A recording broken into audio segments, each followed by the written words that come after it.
Hey everybody, this is Larry. This is day 8 of the Leetcode Day Challenge. Hit the like button, hit subscribe button, join me on Discord. Let me know what you think about today's farm. So here I am in Helsinki and I'm going to say the name wrong, Salminen Island. And yeah, let me show you the view and then we'll get to the farm. Let's go.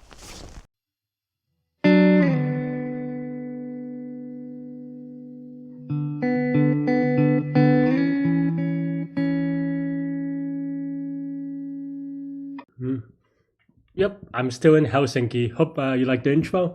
Remember to hit the like button, hit the subscribe button, join me on Discord, and all these good things. My table's still a little shaky, so my laptop is a little bit shaky. That's okay. But yeah, let's take a look at today's farm. We have day 8 of the Leetcode Day Challenge. So yeah, all right. Well, I don't know why this is. I don't know why my internet is slow. I mean, I don't know. It's kind of weird. It's just slow. Oh, we saw a week 2 problem. Okay, we'll do a week 2 problem. Today we have 33:42. Find minimum time to reach last room 2. Okay. Yeah. Nope. Okay. Let's see. Okay, so there's the dungeon. Okay, we have a grid dungeon. Move time. The minimum time. Is this not the same as yesterday's? Oh.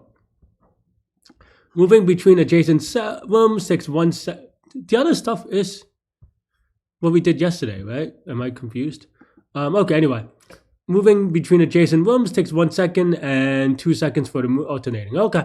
I mean, I think this is just dice shows again, right? We can even probably pull out yesterday's. Did I make that up? No? Okay. Yeah, I mean, I actually vaguely remember this idea from the contest, because I think I did this during the contest too, where I just copy and paste this, right? And of course, the only difference is that moving to adjacent room takes 1 second for one move and 2 seconds for the next one. Honestly, if you watch my contest video, I probably explain this a little bit more in depth and better. The idea here is just update the cost function because the cost changed, right? Well, how do you want to change the cost? The cost is 1 alternating, right? But the thing is that I think one observation, and this comes up sometimes, but not often enough, so I don't know that I would even talk about it, but is that, and I'm trying to bring up the drawing for it, and full disclosure is that I do vaguely remember this, so it's not like I came up with this out of nowhere. You could watch my last video on this particular problem if you're curious how live Larry did it, right? Because because I think this was during a contest, so you can say that I knew the problem beforehand then, right? But anyway, so you have a grid like this, right? This is a chessboard. Okay, maybe that's spoiler. Okay, right? So this is a grid. Pretend they're squares, right? And you're just trying to go adjacent, right? Well, the thing is that if they're alternating, what does that mean? What does it mean for each move to be alternating, right? What it means is that you're always going to go from, well, if it's a chessboard, you're always going to go from a black cell to a white cell, right? I mean, that's just the definition of a chessboard. I think there's a little gap in that one, so whatever. You get most of the idea anyway, right? So here, you're always going to move from either a black to a white or a white to a black, right?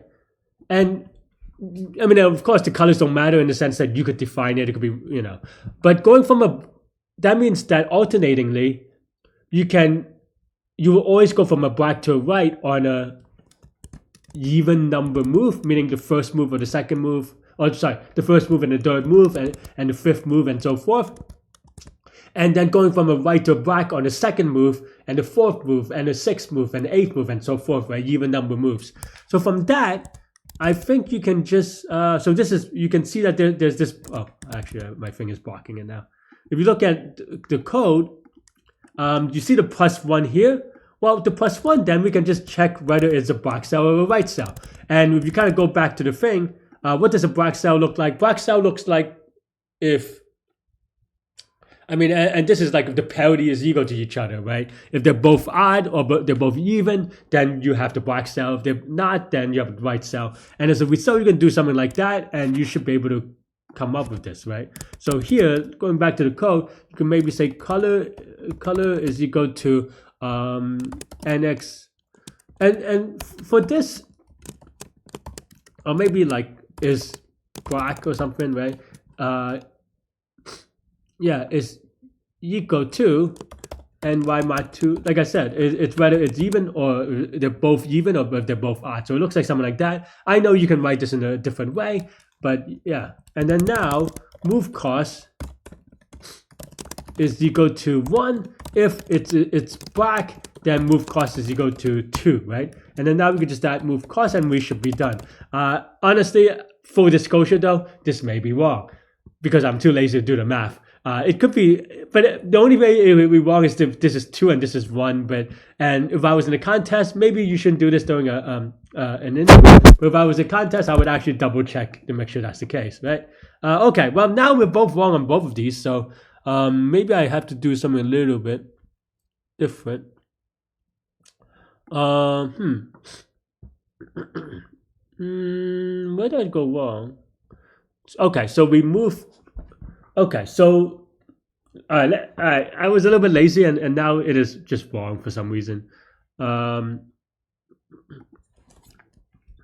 the first move is going to be from a black cell to a white cell. I don't think this should matter, but maybe I could do this instead. So black cell to white cell, and that means that it's going to be 1. So I think this would be more right, but I don't know why this is still wrong. So let's take. Oh, okay, yeah. So I did the. I see. I kind of was a little bit lazy there.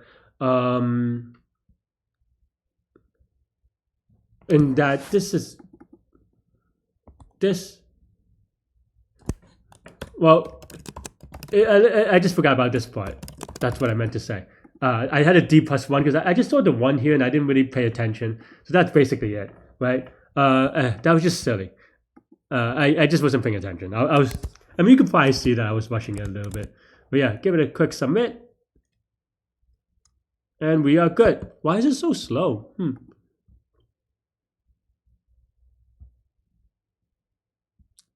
I mean, we can move this outside, but that shouldn't be that much.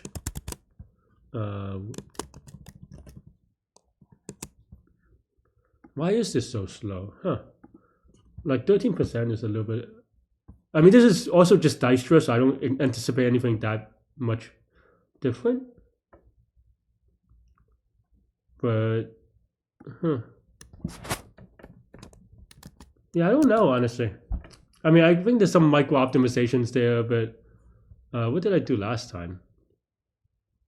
Last time was much faster. What was I doing that was so much faster? Oh, I just terminate early, I suppose, instead of visiting the entire thing. Maybe that helps? I mean, that definitely helps, but I don't know why it helps by that much. That's kind of crazy. Also, I wrote in a crazy way, but that's, I don't know. All right, let's see. Like usually I'm okay. I don't, because I think this is still like a constant optimization, and I don't usually optimize for it, but it just seems so a little bit off today. That is so slow relatively. I guess that's it. Just early termination. I don't know. I mean, okay, whatever then. Then it is still the same complexity, right? This is usual Dijkstra complexity, and that's all I have for this one. I think I'm gonna keep it silly simple, right? Thanks for watching. Stay good, stay healthy to your mental health. I'll see y'all later and take care. Bye bye.